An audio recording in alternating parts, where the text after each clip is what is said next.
natin may kasalanan. Masyado na siyang maraming kabalbalang sinasabi at ginagawang hindi maganda.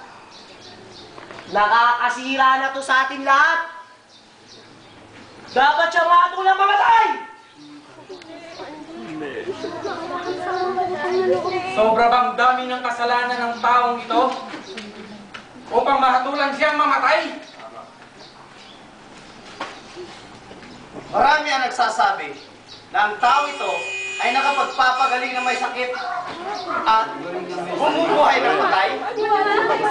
Wala naman yatang masama kung magpagaling siya ng may sakit. Lalo na kung napakataimtim ng kanyang paniniwala. At isa pa, wala namang gustong magpatunay sa mga paratang sa kanya. Meron tayo mga saksi! Kayo! Ano ang narinig nyo sa sinabi ng taong ito? Sinabi niya na kaya ng gibain ng templong ito. At ito na kanya itatayo sa loob na 3 araw.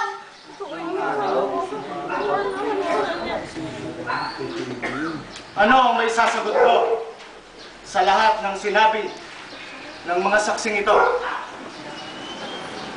Di lang yan. Sinasabi pa raw ng taong ito, siya raw ay anak ng Diyos. Ng Diyos?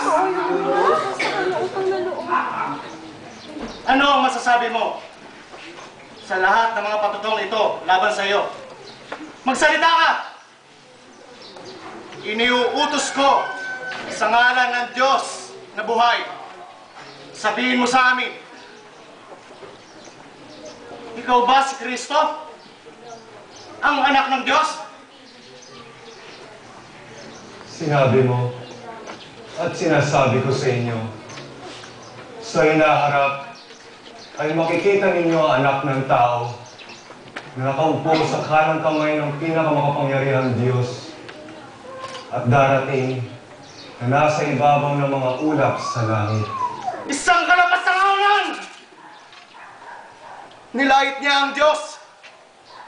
Kayo na mismo ang nakarinig ng kalapasangalan ito.